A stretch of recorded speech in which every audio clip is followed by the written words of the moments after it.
Hello friends, BSc की special class में आप सभी लोगों का एक बार फिर से मोस्ट वेलकम है। माय नेम इज आशीष गिरी और आज की इस वीडियो के अंदर हम डिस्कस करेंगे बीएससी सेकंड ईयर बॉटनी का फर्स्ट सेमेस्टर है, diversity of angiosperm systematic development and reproduction.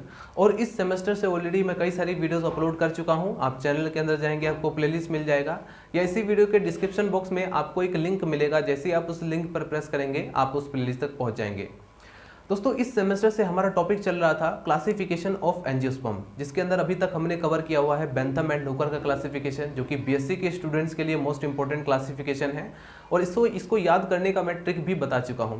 इसके बाद हमने डिस्कस किया एंगलर एंड प्रेंटल के क्लासिफिकेशन के बारे में, हमने कवर किया हचिंसन का क्लासिफिकेशन, क्रोनकिस्ट का क्लासिफिकेशन।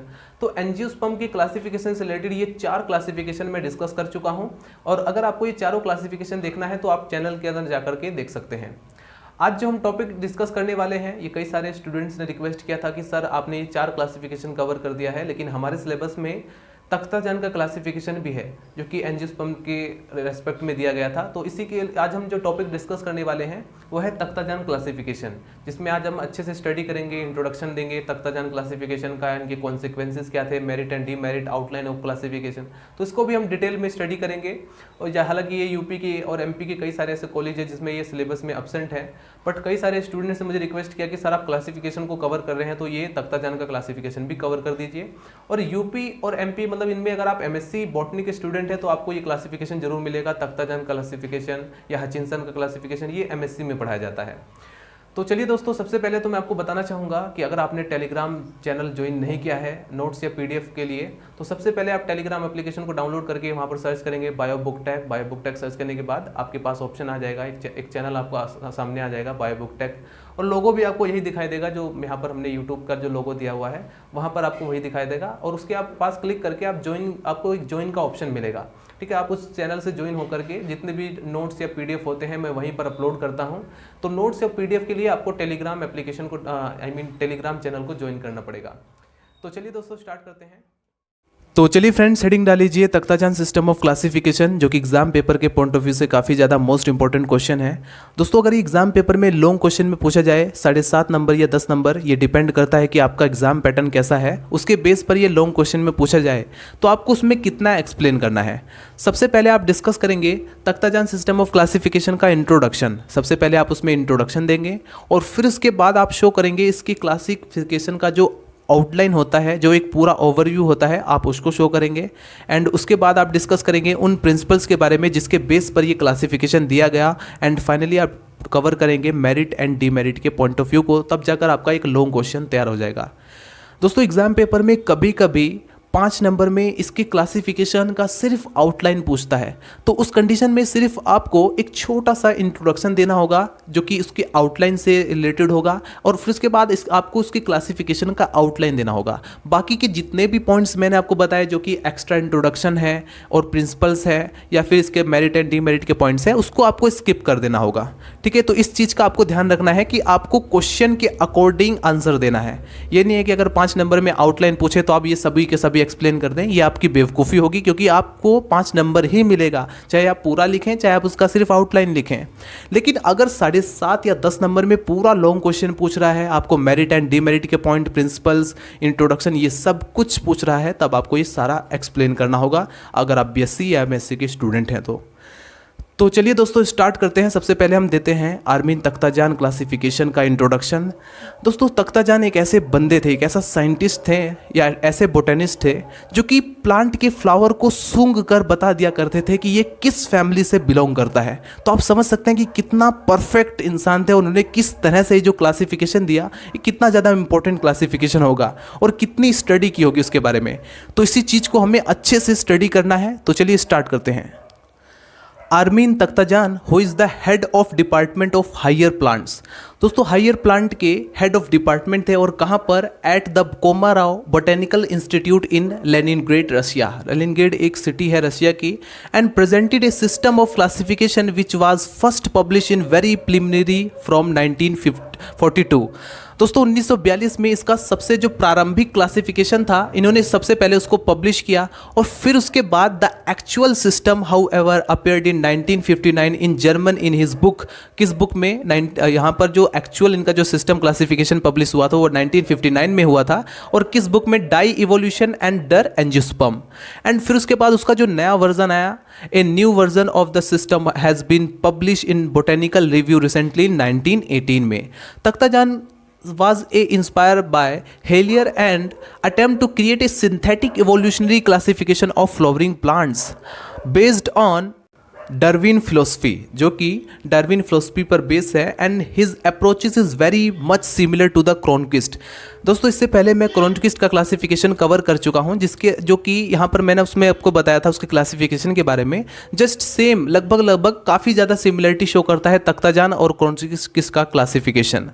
आगे नोट करेंगे, Takhtajan system of classification is basically Bessey Hallier transition which considered, उन्होंने कंसिडर किया डिफरेंट फील्ड्स के जो स्ट्रक्चर्स होते थे। जैसे फॉर एग्जांपल किसी प्लांट को आप एक्सटर्नली स्टडी करते हैं, यानी कि उसकी मॉर्फोलॉजी को स्टडी करते हैं, एनाटॉमी को स्टडी करते हैं, एम्ब्रियोलॉजिकल, तो इन्होंने जो है उन सभी एविडेंसेस को, डिफरेंट फील्ड के सभी एविडेंसेस को इन्होंने इंक्लूड किया अपने क्लासिफिकेशन के अंदर, तब जाकर ये क्लासिफिकेशन दिया। तो गाइज एंजियोस्पर्म को क्लासीफाई करने से पहले तख्ताजान ने किसी भी प्लांट की मॉर्फोलॉजी को देखा, यानी कि जब आप प्लांट के एक्सटर्नल उसकी पत्तियों को देखते हैं, लीफ को देखते हैं, स्टेम को देखते हैं, रूट को देखते हैं, तो ये आप क्या कर रहे हैं? उसकी मॉर्फोलॉजी को स्टडी कर रहे हैं, ठीक है, उसकी फ्रूट की स्ट्रक्चर को देखते हैं।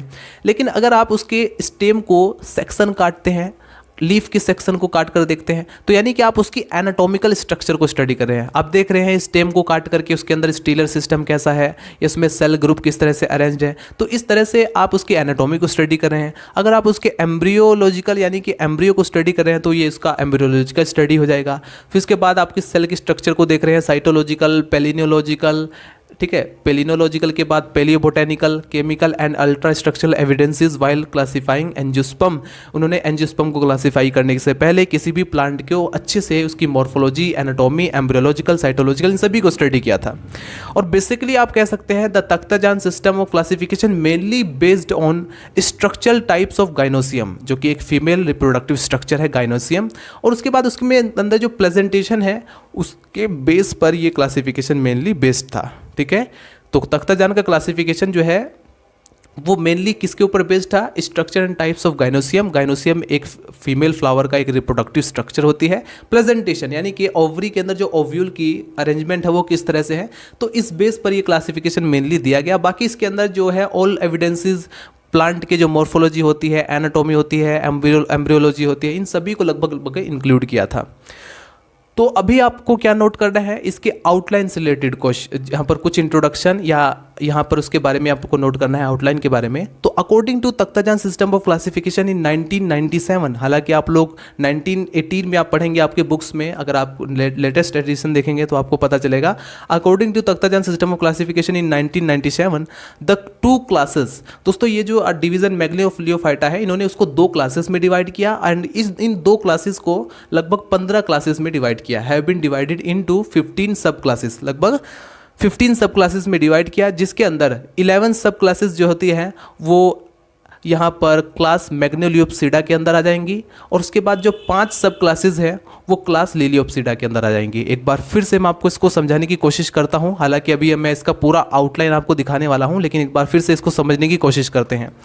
According to Takhtajan system of classification in 1997 the 2 classes division Magnoliophyta को 2 क्लासेस में डिवाइड किया गया, have been divided into 15 sub classes. अब ये जो दोनों क्लासेस है इनके अंदर जो है 15 सब क्लासेस आती हैं, जिसके अंदर 11 अंडर द मैग्नोलियोप्सिडा, मैग्नोलियोप्सिडा के अंदर 11 सब क्लासेस आती हैं, और 5 अंडर द लिलियोप्सिडा, और 5 सब क्लासेस लिलियोप्सिडा के अंदर आती हैं। और उसी आउटलाइन को हमें यहाँ पर देखना है, और इन्हीं 15 सब क्लासेस को आपको अच्छे से याद करना है।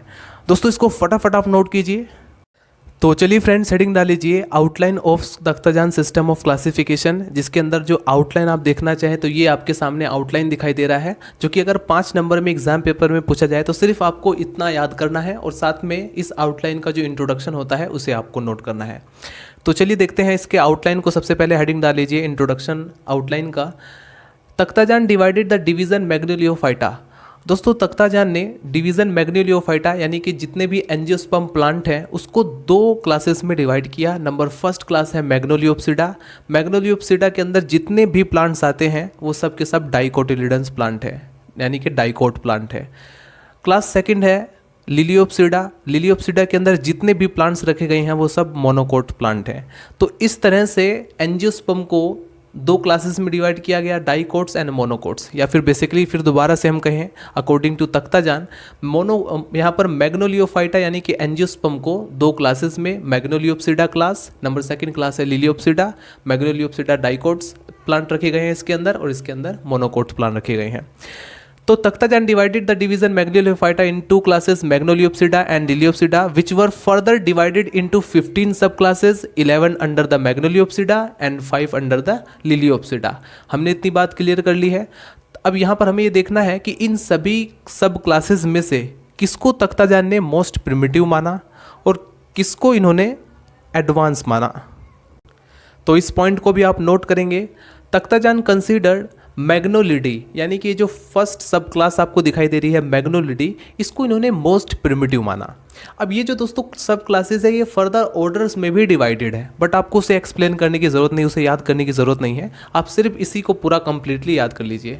अब ये जो मैग्नोलिडी सब क्लास है इसको मोस्ट प्रिमिटिव माना, और इसके अंदर जो ऑर्डर है मैग्नोलियल्स, ठीक है, ये जो आप देख रहे हैं मैग्नोलिडी को इन्होंने मोस्ट प्रिमिटिव माना, and in which most primitive order Magnoliales को मोस्ट प्रिमिटिव ऑर्डर माना। तो अगर हम यहाँ पर पूछा जाए MCQs में या शॉर्ट क्वेश्चन में कभी कभी पूछा जाए कि तख्ताजान क्लासिफिकेशन के अंदर सबसे प्रिमिटिव, यहाँ पर डाइकोट्स के अंदर जो सबसे ज़्यादा प्रिमिटिव ऑर्डर कौन सा है, तो आप कहेंगे मैग्नोलियल्स, और सबसे ज़्यादा प्रिमिटिव सब क्लास कौन सी है, तो आप कहेंगे मैग्नोलिडी। ठीक है, अब यहाँ पर हमें एडवांस देखना है। अभी तो हमने प्रिमिटिव देखा, तो एडवांस अगर आप देखें तो इसके अंदर मोस्ट एडवांस ऑर्डर आपको दिखाई देगा यहाँ पर एस्टेरेल्स, और ये किस सब क्लास के अंदर आएगा, एस्टेरिडी के अंदर। तो सब क्लास एस्टेरिडी को इन्होंने मोस्ट प्रिमिटिव माना, और इसके अंदर जो मोस्ट एडवांस माना, और इसके अंदर जो ऑर्डर आता है एस्टेरेल्स, इसको भी मोस्ट एडवांस ऑर्डर माना। उसके बाद आप देखें लिलियोप्सिडा के अंदर, अब हम चलते हैं क्लास लिलियोप्सिडा के अंदर, तो इसके अंदर जो मोस्ट प्रिमिटिव ऑर्डर है वो है एलिस्मेटेल्स, मोस्ट प्रिमिटिव ऑर्डर एलिस्मेटेल्स। और एलिस्मेटेल्स किस सब क्लास के अंदर आता है, वो है एलिस्मेटिडी, यानी कि सब क्लास एलिस्मेटिडी मोस्ट प्रिमिटिव सब क्लास है अकॉर्डिंग टू लिलियोप्सिडा के अंदर अगर हम देखें तो।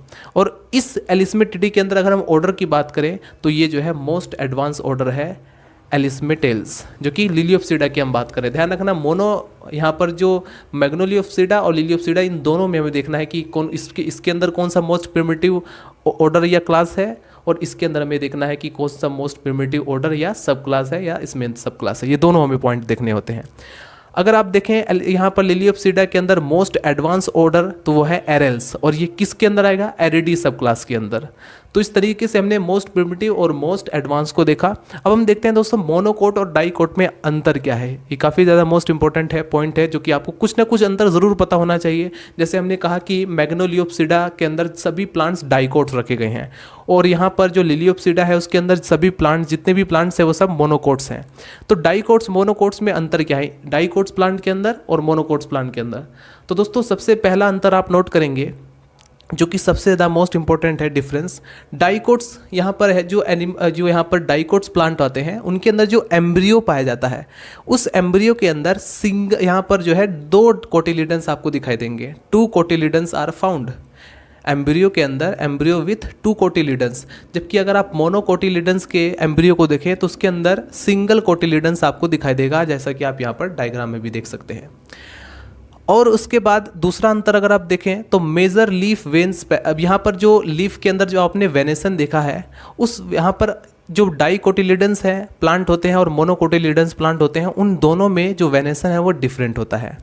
अगर आप यहाँ पर बात करें डाइकोटिलिडन्स के अंदर, तो डाइकोट्स के अंदर आपको रेटिकुलेट टाइप का वेनेशन आपको दिखाई देगा। लीफ के अंदर जो वेनेशन होता है वो आपको किस तरह से दिखाई देगा, रेटिकुलेट टाइप। अगर आप मोनोकोट्स के अंदर वो आपको दिखाई देगा एकदम पैरेलल, ठीक है, leaf veins are parallel. Major leaf जो होगा उसके अंदर जो वेनेशन आपको दिखाएगा वो पैरेलल वेनेशन दिखाई देगा।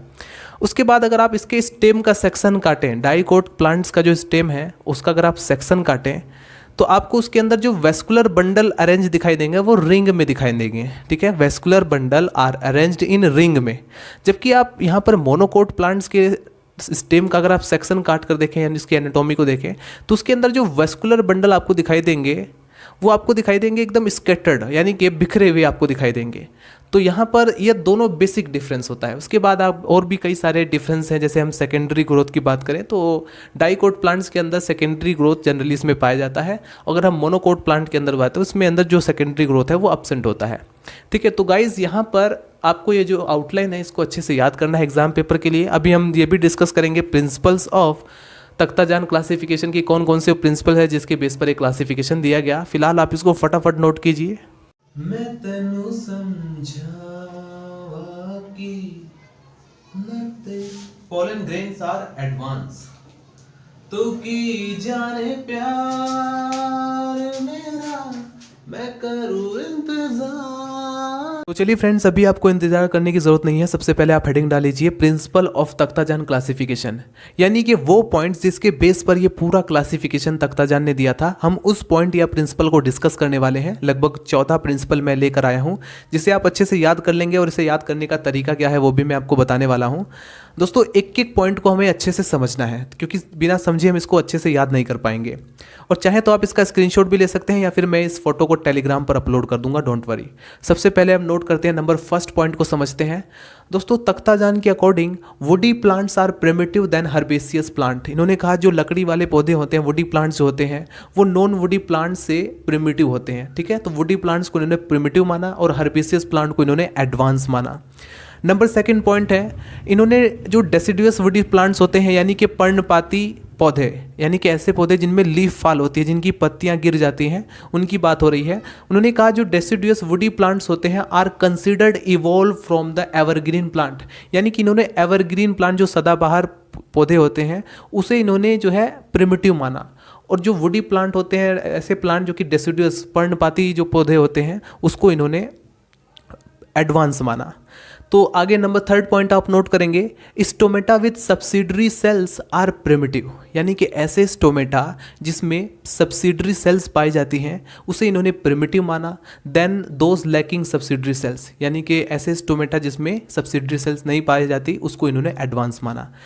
सब्सिडरी सेल्स क्या होती हैं दोस्तों? अगर आप स्टोमेटा की स्ट्रक्चर देखें तो उसके चारों तरफ होती है गार्ड सेल्स जो कि कंट्रोल करती है उसके ओपन या क्लोजिंग जो प्रोसेस होता है, उस स्टोमेटा के खुलने व बंद होने की जो प्रक्रिया होती है, जो प्रोसेस होता है, उसको खोलने और बंद करने को नियंत्रित जो करती है, कंट्रोल करती हैं, वो गार्ड सेल्स होती हैं। इस गार्ड सेल्स के सराउंडिंग में पाई जाती हैं सब्सिडरी सेल्स। तो स्टोमेटा में ऐसी सब्सिडरी सेल्स जो कि स्टोमेटा में चारों तरफ पाई जाती है उसे हमने प्रिमिटिव कंसिडर किया तख्ताजान ने, और जिसमें लैकिंग यानी कि सब्सिडरी सेल्स एब्सेंट होती हैं उसे इन्होंने एडवांस माना। नंबर फोर्थ पॉइंट, साइमोक्स, यानी कि इन्फ्लोरेसेंस होता क्या है दोस्तों? किसी भी प्लांट पर जो फ्लावर का अरेंजमेंट होता है वो इन्फ्लोरेसेंस कहलाता है। अगर वो इन्फ्लोरेसेंस साइमोस टाइप है तो इन्होंने कहा वो प्रिमिटिव होगा, अगर वो रेसिमोस है तो वो जो है एडवांस माना जाएगा। उसके बाद नंबर फिफ्थ पॉइंट को डिस्कस करते हैं। इन्होंने कहा फ्लावर्स विद एन इनडेफिनिट और variable number of floral plants, यानी कि वेरिएबल नंबर में फ्लोरल प्लांट्स हैं तो उन्होंने क्या कहा कि वो प्रिमिटिव माना जाएगा, ठीक है। उसके बाद number 6 point, apocarpous gynoecium is primitive while syncarpous are advance.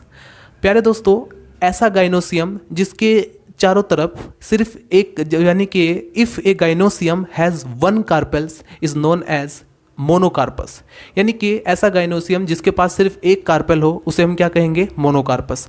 लेकिन ऐसा गाइनोसियम जिसके चारों तरफ कई सारे मल्टीपल कार्पेल्स हों लेकिन वो आपस में जुड़े नहीं हो तो उसको हम कहते हैं एपोकार्पस, यानी कि वो आपस में फ्यूज नहीं है। यदि कार्पेल गाइनोसियम के पास जो कार्पेल्स होते हैं अगर वो आपस में फ्यूज नहीं है, पूरी तरीके से फ्री है, तो उसे हम कहते हैं एपोकार्पस गाइनोसियम। और इस तरह का जो गाइनोसियम होता है उसे तख्ताजान ने प्रिमिटिव माना। वाइल सिनकार्पस, यानी कि जो कार्पल्स मल्टीपल हैं लेकिन वो आपस में फ्यूज हैं, यानी कि जुड़े हुए हैं, तो उसको इन्होंने एडवांस माना। आई होप आपको ये समझ में आ गया हो।